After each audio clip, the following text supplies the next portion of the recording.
세상의 빛과 소금으로 사는 그리스도인들한테는 자유가 있다. 의를 위해서 살아가는 그리스도인들은 이렇게 하나님 말씀을 따르고 살아가는 사람들한테는 핍박이 있답니다. 사실상 이게 본문의 성격에서 보게 되면 듣는 사람의 입장에서 보게 되면 좀 아이러니합니다. 왜냐하면 그 전까지는 복에 관한 얘기만 했거든요. 이렇게 하면 복을 받는다, 이런 사람들은 복을 받는다 그러다가 끝무렵까지는 핍박을 받는다 이렇게 하면서 얘기가 끝나잖아요. 그러니까 내용 안에서는 어떻게 보면 듣는 사람의 입장에서는 상충이 되는 그런 어떤 논리가 될 수도 있겠는데, 그러나 어떻게 보면 참 역설적인 그런 말씀이세요. 기억하실지 모르시겠지만 팔복이라는 이 어떤 복에 관한 얘기는 예수님께서 많은 사람들 앞에서 이렇게 말씀을 전하신 것으로 우리가 이해를 하시면, 한편으로 보게 되면은 제자들한테 정말 가까운 자리에서, 제자들이 제일 가까이 앉았겠죠. 제자들한테 이런 얘기를 진행하고 좀 더 친밀한 관계에서 그렇게 얘기를 할 수 있는 상황이 있지 않을까라고 우리가 생각해 볼 수 있습니다. 특히 누가복음을 통해서 보게 되면 사실 제자들한테 얘기를 하는 것처럼 얘기를 하는 거로 나오게 있어요. 그렇게 묘사가 되어 있습니다. 누가복음 같은 경우는 예수님께서 제자들한테 뭐 어떻게 하시냐면 어떻게 보면 이제 훈련을 시키는 과정일 것 같아요. 선교사로 보내기로 아예 작정을 하고 세상으로 보내기 전에 이런 일들, 이런 복이 있다, 너희들은 복 있는 사람이다, 그렇게 얘기를 하면서 제자들한테 이런 얘기를 하면서, 그러나 강하고 담대해라, 왜냐하면 핍박을 받을 것이니까 라는 말로서 제자들을 타이기도 하고 메시지를 전하고 있는 것 같아요. 그래서 팔복을 받는 사람의 입장에서 보게 되면 복이 좋다라고 하는 게 아니라 세상을 나가는 그 순간 무렵에 예수님께서 세상을 막 복음을 전하려고 나가는 제자들한테 어떻게 보면 희망과 용기와 강력한 어떤 동기부여를 하는 그런 장면으로도 보여지기도 합니다. 포인트는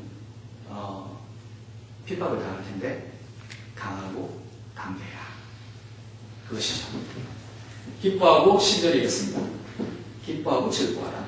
하늘에서 너희의 산이 큽니다. 너희에 있는 선지자들도 이같이 박해하였느니라. 이렇게 표현이 나오잖아요. 그 다른 앞에 있는 복에 관한 구절과 다르게 사실은 그 10절에 있는 의를 위하여 박해를 받는 자는 복이 있나니라고 할 때 그 구절이 참 재미있습니다. 왜냐하면요, 다른 거 앞에 있는 복이 있는 자는 모디한 자는 복이 있나니 통하는 자는 복이 있나니라고 할 때에 그 본문의 시제가 현재형이에요. 근데 10절에 의를 위하여 박해를 받는 자는 우리 한국 표현으로는, 한국말로는 현재형으로 되어 있는데 사실은 원문에 보게 되면 완료형으로 되어 있습니다. 과거 완료형으로 되어 있어요. 그 전까지는 현재형인데 맨 마지막 절 의를 위해 핍박을 받는 자는 과거 완료로 되어 있다는 말은 무슨 말이냐면, 예수님이나 제자들은 이 말씀을 하시는 상황에서 이미 핍박이 무엇인지를 경험한 사람들이라는 뜻일 거예요.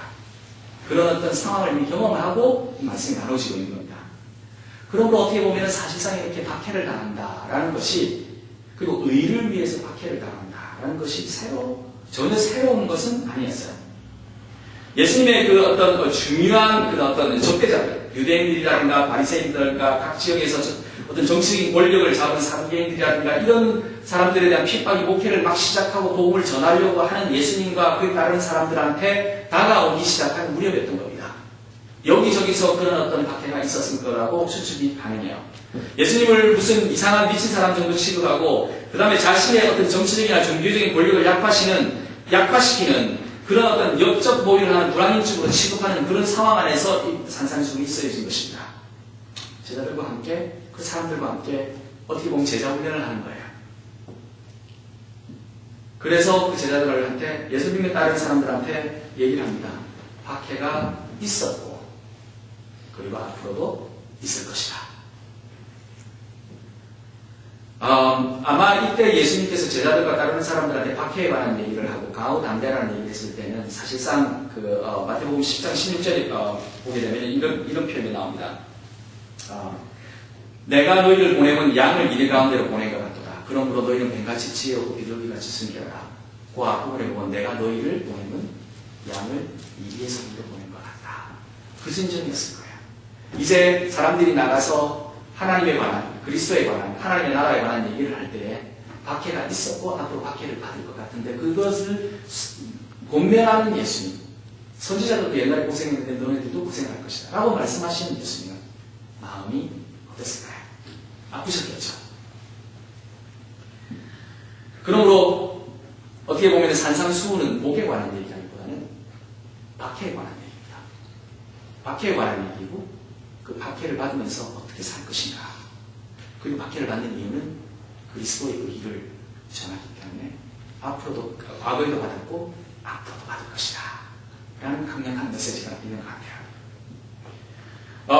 이 박해라든가 그리스도인과의 관계를 이야기할 때 그리고 복을 받는 것과 관계에서 얘기를 할 때 우리는 발견해야 될 어떤 중요한 관점이 하나 있는데 그건 무엇이냐면요, 박해라는 것은 어려움이라는 것은, 어려움이 당한다는 것은 때로는 그리스도인의 표시다라는 겁니다.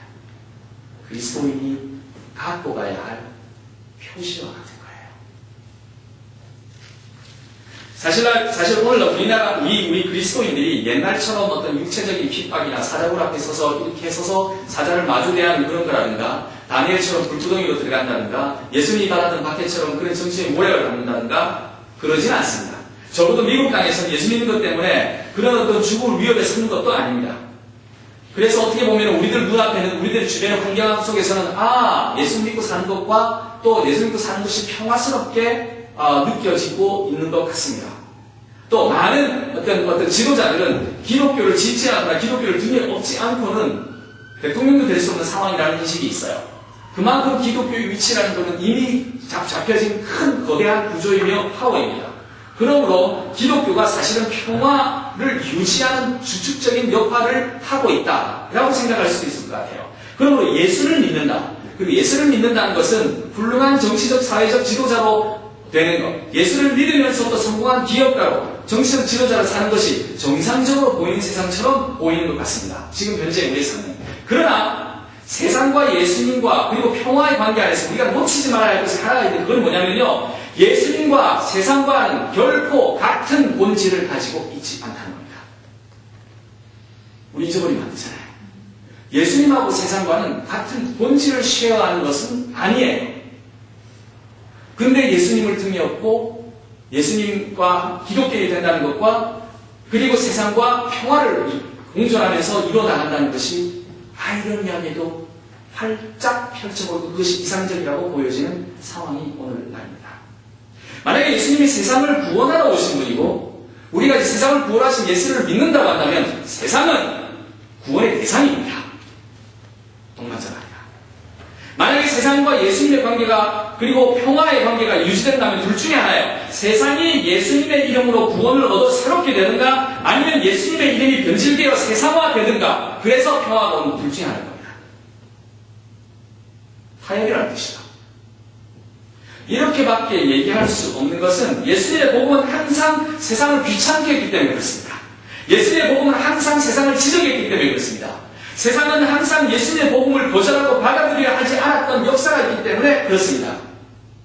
복음이 가지고 있는 순수함과 세상은 같이 앉을 수 없는 두 개의 성격인 겁니다. 세상을 하나님께서 창조하신 거 맞아요.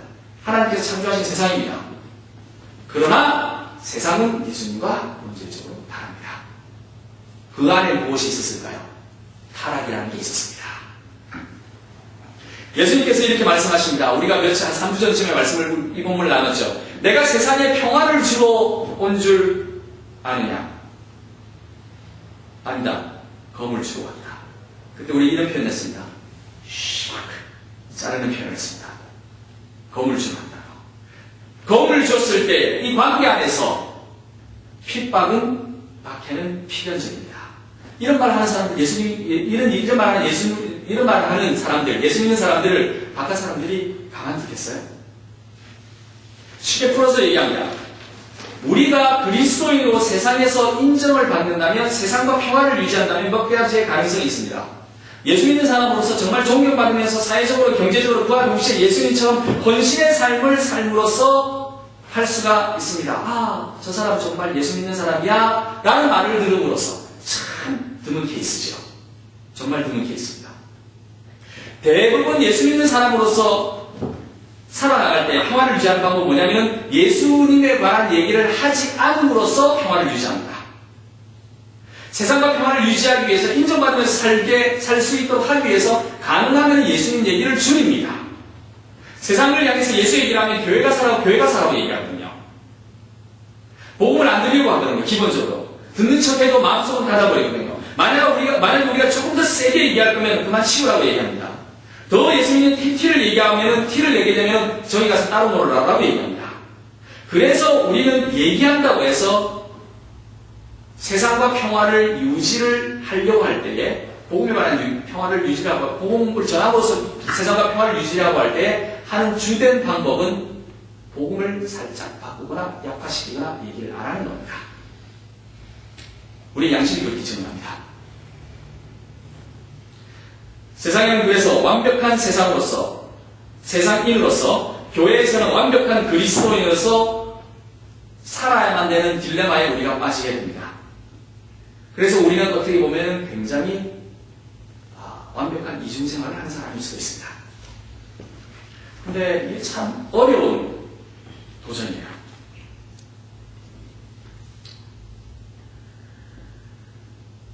어떻게 보면 이렇습니다. 한번 그냥 이렇게 가는 것이 좋을 수도 있을 것 같아요. 한번 예수 믿는 이상, 그리고 모두가 우리가 예수쟁이라는 걸 아는 이상 차라리 그냥 예수 믿는 예수쟁이로 사는 것이 훨씬 편할 수도 있습니다. 아예. 우리는 완벽하게 세상과 평화를 박해없이 누린다고 생각하지만 세상은 우리를 그렇게 보아주지 않으니까 아무리 교묘하게 우리의 모습을 바꾸고 포장한다 손 치더라도 타협한다 손 치더라도 세상은 여전히 우리를 예수 믿는 예수쟁이로 딱지를 매길 거니까 차라리 그냥 내놓고 살자, 과감하게 살자, 그게 나을 수도 있다는 겁니다. 제가 대학생들하고 또는 중고등학생을 얘기할 때 제가 이런 예언을 한번 나눈 적이 있는데 교회를 와가지고 이제 예배 마치고 나면 학생들은 나가서 교회 뒤로 가가지고 담배도 좀 피우고 뭐 이런 케이스가 종종 있어요. 중고등학교 애들하고 얘기하다 보면은 그 다음에 대학생들하고도 마찬가지고요. 그럴 경우에 저는 주로 말리지는 않습니다. 교회는 그래도 예배드리잖아. 그럼 한 50m 떨어져서 가서 피워. 몰래 가서 피워. 저도 미안한 감정을 가지라고요. 그렇게 얘기를 하는데 막지는 않습니다. 근데 이제 그런 친구들하고 같이 만나서 얘기를 하다 보면 이렇게 얘기를 합니다. 야, 근데 너 교회 다니잖아. 교회 다니면은 사람들 엄마도 교회 다니는 거 알고 아빠도 교회 다니는 거 알고 친구들도 교회 다니는 거 알잖아. 그러면 사람들이 뭐라고 얘기할까? 물론 성경에는 그런 얘기는 없지만 우리가 예수 믿는 사람이지? 예수님 몸이라고 하지? 그러면 우리가 예수님의 몸이면 우리는 교회지? 그럼 생각해봐. 네가 담배 물고 길거리 지나가면은 야 성수야. 저 친구 목사 이름입니다. LA에 있는 큰 교회 목사님 이름인데 제가 성수 이렇게 불러서 낼지 모르겠어요. 성수야. 지나가면서 이렇게 얘기하겠죠. 성수 교회가 지나가면서 담배를 피네? 이런 생각을 하지 않겠느냐고요. 그래서 성수가 바에 가가지고 술 마시고 이렇게 하면은 성수가 무슨 바에서 술 마시더라. 교회가 술을 마신다. 이상하잖아요. 그러니까 차라리 니네들이 알아서 잘 절제를 해라. 아니면 아예 모르는 곳에 가서 하든가. 왜냐하면요. 한번 예수를 믿으면 예수님의 딱지가 붙게 되면요. 우리는 본질상 다른 사람이 되어버렸습니다. 자이든 타이든. 노예에서 청지기가 되고요. 거지에서 왕자나 공주가 되어버린 겁니다. 되어버린 겁니다. 그러므로 여러분이 걸어다니고 우리가 걸어다닐 때 어쩔 수가 없습니다. 예수쟁이라고 합니다. 우리가 평화를 유지하고 교회에서 교인, 세상에서는 세상 사람, 교회 안에서는 교인으로 복음을 약화시키고 평화를 유지하고 때로는 그것이 현명하고 갈등도 없고 박해도 없고 핍박도 없게 정말 하나님께서 주신 평화라고 생각할지 모르겠지만은 사실은 그렇게 행동하고 살아가는 것이 천국의 복을 놓치게 될까 두렵습니다. 왜냐하면 예수님께서 분명하게 오늘 이렇게 얘기하십니다. 차라리 핍박을 받고 박해를 받고 이왕 받으려면 마음 단단히 먹고 받으라고 예수님께서 오늘 말씀하시기 때문에 그렇습니다. 옛날에 선지자들이 받았던 것처럼 너희들도 받을 준비를 해라 라는 것이죠. 예수를 정말 마음속에서 잘 믿겠다고 예수쟁이처럼 살겠다고 생각하면 실제로 핍박이 다가옵니다. 텍스 제대로 내려고 하면 너만 잘하느냐 그럽니다. 요즘에 제가 텍스 자료 때문에 골치가 아픕니다. 저희 창고 어저께 들어가서 새 박스를 다 꺼내고 와서 3년치를 막 분류를 하고 있는 중입니다. 저 그거 다시 다 써야 돼요, 제가. 돌아가서. 이 얘기하면서 저도 지금 막 질립니다. 보나마나 실수가 나오고 그러기 때문에. 또 알면서도 그럴 수도 있고요. 좀 정직하려고 하려면은 다 알면서 왜 그러냐고 합니다.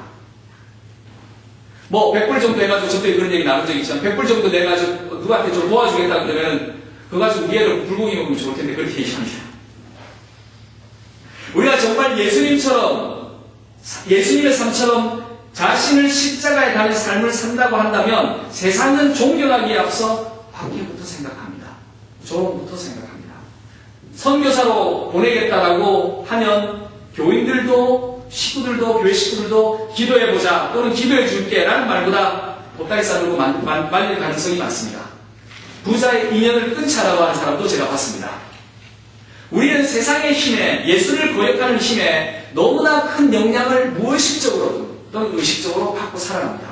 만약에 우리가 복음을 위해 싸운다면 우리는 정말 이 가운데 있는 양인 거예요. 예수님은 이 점을 알고 강하라고 권면하십니다. 고통이 오고 박해가 오고 오해도 오지만 그 말을 듣더라도 포기하지 말라고 하십니다. 하늘의 산이 크다라고 말씀하십니다. 오늘 본문은 그래서 우리들에게 이렇게 도전합니다. 타협과 평화를, 세상과의 평화를 택하기보다는 도전과 핍박을 택하라고 얘기합니다. 그 말은 이미 우리는 세상과 질이 다른 존재라는 뜻이지요. 왕의 아들이고 왕의 딸인 우리가 세상의 멸시와 증오의 대상이 되기 쉽다는 것입니다. 파파라치가 쫓아다니면서 우리를 좀비경처럼 찾아오면서 뭔가 약점을 찾으려고 할 수밖에 없다는 것입니다. 그러나 그 신분은 있지만 그만큼의 권리를 누리기에는 너무나 팍팍한 세상이라는 겁니다. 그러나 그렇게 오해를 많이 받더라도 정말 당당하게 왕의 아들과 딸처럼 행동하라는 겁니다. 그리고 지금은 왕궁이 아니지만 나중에 왕궁에서 아버지를 만나게 될 때에 그때 기쁨을 함께 누리자 이겁니다. 그러므로 핍박은 우리의 신분의 고귀함을 나타내고 그 신분의 고귀함은 바로 우리들한테 닥친 구원이라는 것이죠. 이 구원이 바로 축복인 것입니다. 하나님 나라 천국인 겁니다. 이 관계가 보이십니까? 그래서 박해가 핍박이 복음의 필수 조건, 보증 수표인 겁니다. 그래서 우리는 오늘의 본문의 말씀처럼 예수님께서 제자들을 앉혀놓고 예수님을 따르는 사람들을 앞에 앉혀놓고 그 세상을 향해 나갈 그 제자들을 향해서 양이 이립대 속에서 살 그것을 걱정하시는 예수님의 마음을 느끼면서 우리는 예수님의 말씀을 듣는 겁니다. 이 앞에 앉아서 기뻐하고 즐거워해. 하늘에서 너희 상이 클 거야. 지금은 아닐 수 있어. 너 이전에 있었던 선지자들 다 고생했어. 미안해. 많이 못 줘 너한테. 받게 받을 거야. 의를 위해서 받게 받을 거야. 그래도 나가. 나중에 다시 만나.